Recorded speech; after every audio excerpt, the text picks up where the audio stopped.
Everyone thought the story was finished the moment Team USA stood on the podium in Paris with gold medals around their necks. The cameras caught smiles. The headlines declared success. And on the surface, it looked like the controversy had finally died. But behind closed doors, something very different was happening. Because the win didn't erase the damage, and now, months later, the final domino has fallen. Cheryl Reeve is out. Officially, it's being framed as a routine ending. It's a good bounce back win for us today. I thought we started the game with the right tone on the defensive end. And so that was a contract cycle completed. A veteran coach deciding it's time to move on. But timing matters. Context matters. And when you line everything up, it becomes clear this wasn't just a normal exit. This was the fallout from a decision that shook women's basketball to its core. A decision that didn't just cost Team USA goodwill, ratings, and momentum. It may have cost the head coach her job. To understand why this resignation feels so explosive, you have to go back to the moment everything caught fire. Because it didn't start in Paris, it started with a list. When the 2024 Olympic roster was announced, one name was missing. And not just any name, Caitlin Clark. The most talked about player in women's basketball, the face of sold out arenas, the engine behind record-breaking TV numbers, the rookie who dragged an entire league into mainstream relevance almost overnight. And she was left at home. For millions of fans, this wasn't just surprising. It felt intentional. Clark wasn't injured, she wasn't struggling, she wasn't invisible. She was dominating headlines, timelines, and box scores. So when officials said she wasn't ready for the international stage, it landed like an insult. Not just to Clark, but to the fans who had followed her rise. The outrage was immediate. But it didn't take long for the conversation to shift. People stopped asking why she wasn't selected. They started asking who made sure of it, and all signs pointed to Cheryl Reeve. Almost overnight, the narrative changed from basketball strategy to something much darker. Fans and insiders began speculating that this wasn't about defense, experience, or fit.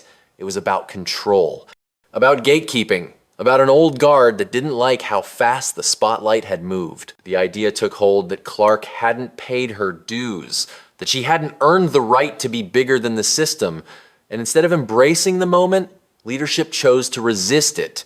Reeve became the face of that resistance, standing at the center of a storm she could never fully escape. But the tension didn't begin with the Olympic roster. It had been building for months. Long before Clark played a single professional minute, Reeve had already raised eyebrows, subtle comments, dismissive tones, social media posts that seemed harmless on paper but felt loaded in context. She publicly criticized the media's obsession with one player, urging people to focus on the league as a whole. Reasonable? Maybe. But to the millions of new fans Clark brought in, it sounded bitter. Like someone watching the spotlight drift away and refusing to accept it. Every brushed off question, every eye roll, every sideways comment only reinforced the belief that this was personal. One specific moment stuck with fans. A post implying that people were tuning in for reasons other than Clark, even when all the data said otherwise. It was small, but it set the tone.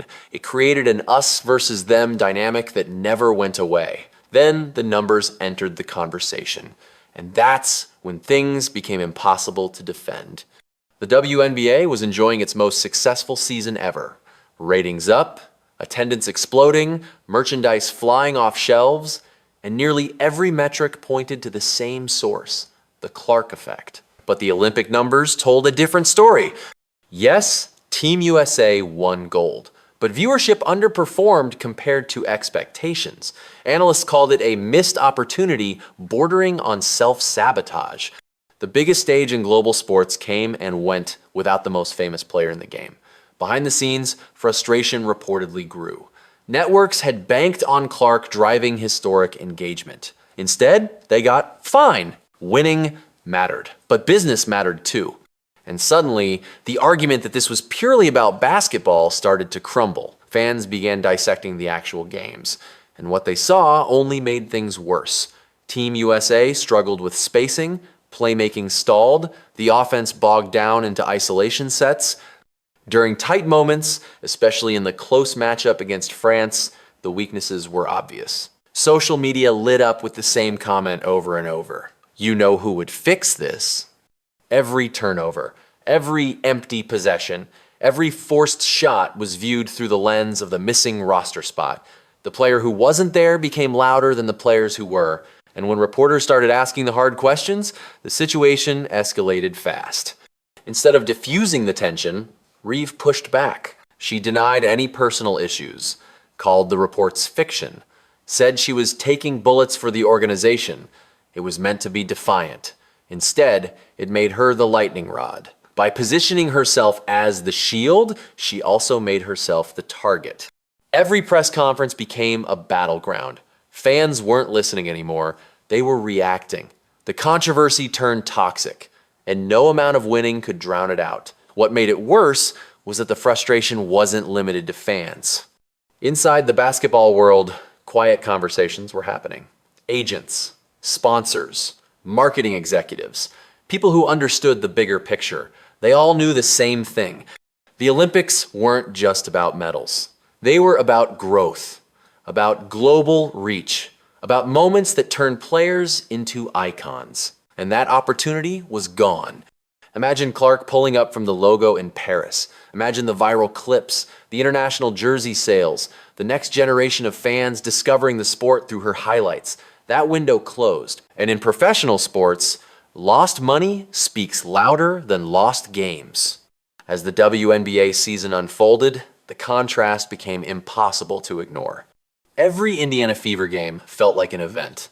Away arenas sold out, random weeknight broadcasts pulled numbers that rivaled NBA playoff games. Clark didn't just meet expectations, she shattered them. Triple doubles, assist records, game-winning shots, the experience argument collapsed in real time. Meanwhile, the Olympic controversy followed Team USA everywhere. Even blowout wins couldn't escape the comments. "Where is Caitlin?" became the soundtrack of the tournament. The joy of the gold medal run felt hollow, drowned out by what could have been. Then came the physical play, the rivalry narrative, the sense that veterans wanted to humble the rookie. Hard fouls, face guarding, extra contact. Fans connected it all back to the snub. Whether fair or not, Reeve was seen as the general of that old guard. But Clark didn't break. She got better. By the time the Olympics tipped off, she had already proven she belonged among the best players in the world. The snub aged poorly, fast. The France game was the breaking point for many. Team USA barely survived, winning by a single point. The roster was stacked with MVPs and all-stars, yet the offense looked stuck. Predictable, stiff. Exactly the problem Clark solves. They won, but they didn't dominate. And after it was over, something strange happened. Silence. No victory lap. No celebratory media tour. No glowing profiles. The gold medal felt unfinished, like a chapter that never properly closed. And then the news dropped. Reeve wouldn't be returning. She framed it as her choice, said she'd done her time. But insiders believed the pressure had become unbearable. USA Basketball needed a reset, especially with the 2028 Olympics looming, because Los Angeles changes everything. Home soil, global spotlight, massive expectations, and one unavoidable reality. Caitlin Clark will be the face of that team. Trying to market 2028 with the same coach who left her off in 2024 would have been a PR nightmare. The tension would have swallowed the narrative whole. So the deck was cleared, the villain removed, the path prepared for the hero's return. This wasn't just personal, it was philosophical. Reeve represents a hard-nosed, defense-first era. Grit, control, structure. A style that won championships but clashes with today's pace and space game. Clark represents the future. Range, creativity, freedom. The departure signals adaptation, an acknowledgement that the sport must evolve to survive. Media pressure only sped things up. When voices like Stephen A. Smith and Pat McAfee started hammering the decision on national TV, the scrutiny reached another level. Women's basketball coaching decisions were suddenly being dissected in prime time. That kind of heat burns people out. And eventually, something had to give. For fans, The resignation felt like vindication. They were told they didn't understand the game, told to trust the experts. But in the end, the experts folded. The market spoke loudly. This saga marks a power shift. In the digital age, fans aren't passive anymore. You can't ignore your audience and expect silence. You have to collaborate with them. Now, the future is clear. The next coach will need one unspoken skill: the ability to work with Caitlin Clark, to build around her, to embrace the circus that comes with a superstar. The 2028 team will be hers. Cheryl Reeve's legacy remains intact. Rings don't disappear, but her mistake wasn't coaching. It was misreading the moment. Clark wasn't just another rookie. She was a movement. And you can't bench a movement. Team USA got their gold, but they left goodwill on the table. The resignation is a white flag from the old guard. The gatekeepers lost the keys. The future is here, and this time, it won't be ignored.